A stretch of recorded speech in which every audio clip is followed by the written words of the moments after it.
Good afternoon, everybody, and welcome to another edition of the RotoBaller Radio Fantasy Football Waiver Wire Series. I'm your host, Anthony Aniano. Happy to be here with you here on Sunday evening, getting ready for the Sunday night matchup kickoff to talk to you about the early waiver wire for Week 3 of your fantasy football season. And full disclosure, there's still 3 more games to play. There's the doubleheader on Monday night. There's the Sunday night matchup. So it's an early look at the waiver wire from all the action from Thursday through the Sunday afternoon matchup, so things can change. Obviously, other injuries may pop up over the course of the next couple of days that haven't been reported yet. So just be mindful of that. Any questions, hit me up on X at @ANianoFantasy. Comment right here in the RotoBaller YouTube channel section in the comments and let us know. So just wanted to be upfront with that. As always, Yahoo roster percentage, finding players available in 50% of more of leagues. Couple of injuries from Sunday's action and last Thursday's action. We know Jaden Reed, Green Bay Packer wide receiver, broken collarbone. He's going to be out for a while. Running back Austin Eckler of the Washington Commanders, torn Achilles, season over. Brock Purdy, we know he's going to be out for a while from the 49ers. We knew that coming into this week. Justin Fields of the Jets, concussion. Who knows what his status will be for Week 3. And Joe Burrow, turf toe, it came out to be. Maybe a torn ligament in that toe. We don't know what his status will be going forward, but the initial reports are he may be out for a few weeks. So quarterback has suddenly become a position of need. There's 4 quarterbacks I wanted to mention here today that are available in quite a bit of waiver wires. And I'll start with the Colts. I didn't want to do it, but the injuries have brought me to Daniel Jones. And 2 good games in a row now by Daniel Jones. Nice victory, comeback victory over the Denver Broncos in Week 2. He's available in 83% of Yahoo leagues.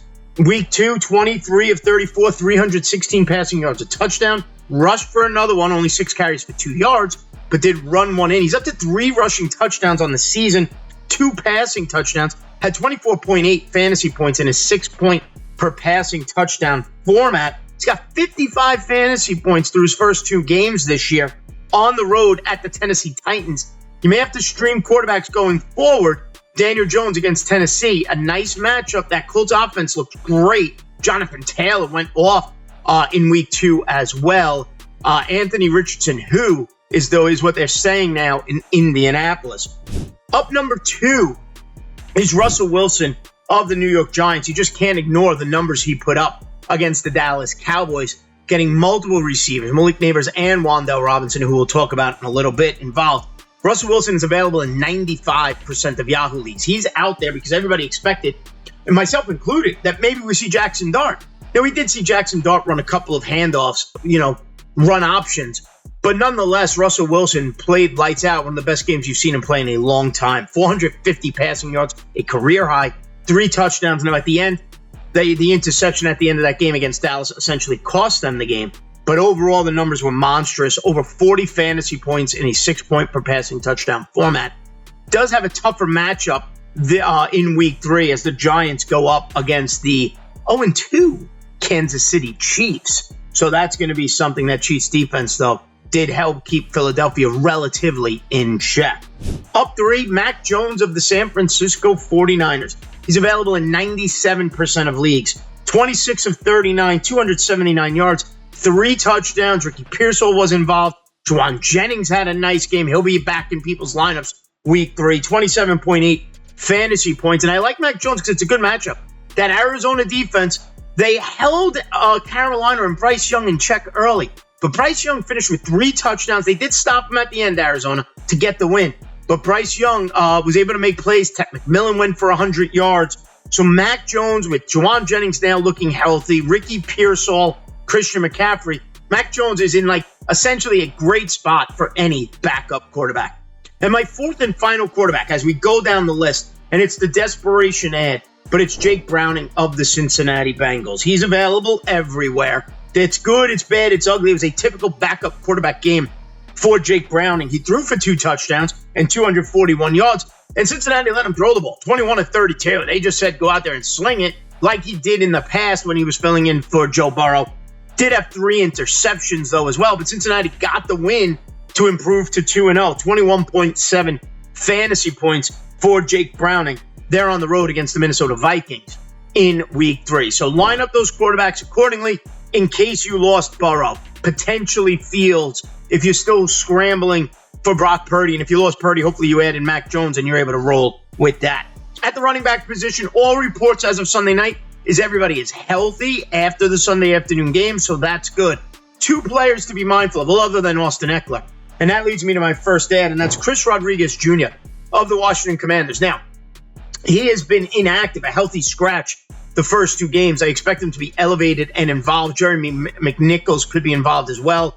Ja'Cory Krosky-Merritt, or Bill Krosky-Merritt, also be involved there. Chris Rodriguez Jr. is the one, though, who's available. He's available in 96% of leagues. So if you're in a deep format, you're looking to take a flyer. I'm not saying we're adding him and starting him, but Krosky-Merritt's already on teams, and people will get him in lineups next week. But in those 12-teamers where you're rostering 20 or in a 14-teamer, you may have to deep dive here. Chris Rodriguez Jr., I expect him to be active next week to take the place of Austin Eckler in the line, in at least a rotation at the running back position.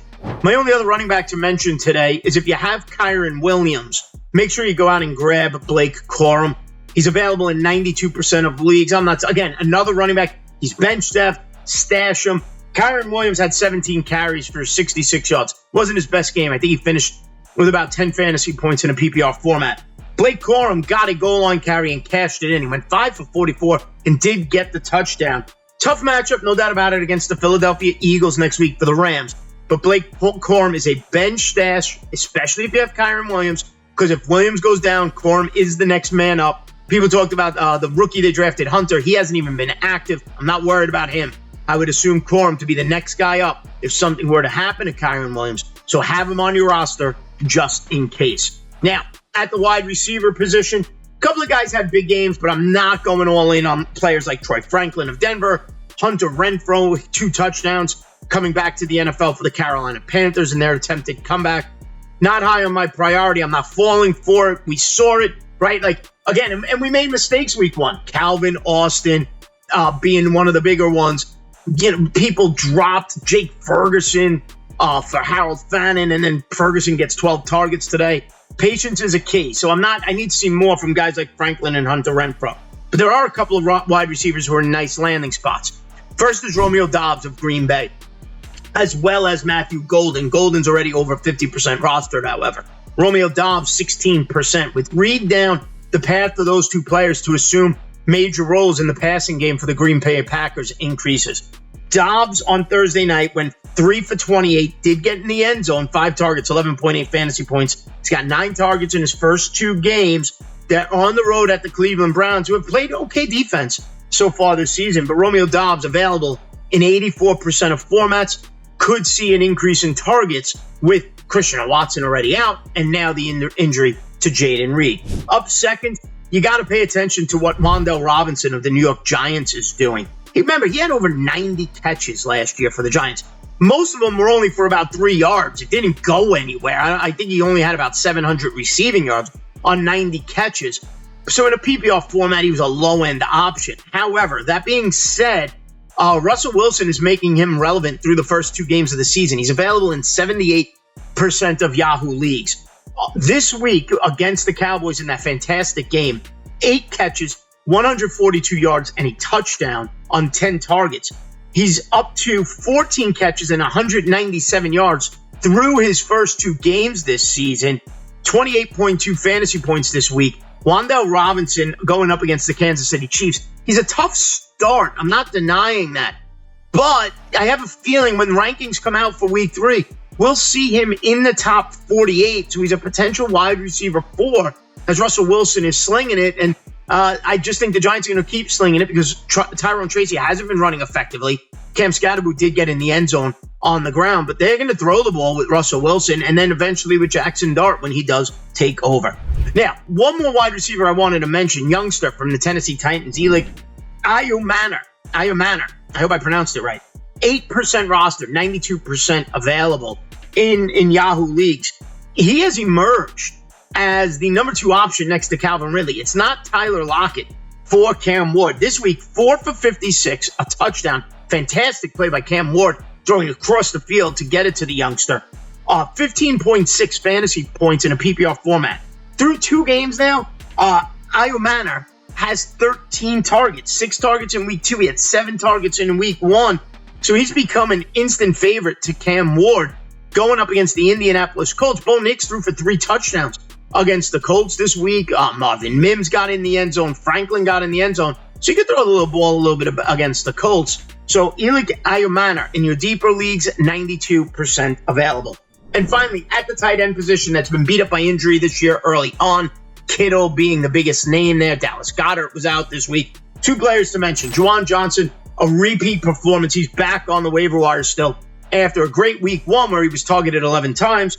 Week 2, 9 targets, 5 catches, 49 yards. Did get in the end zone on a nice play there by the Saints. 15.9 fantasy points against the Seattle Seahawks in Seattle in week 3. He's got 20 targets and 15 or more fantasy points in each of the first 2 games this season. Juwan Johnson available in 56% of Yahoo leagues, rostered in 44 of them.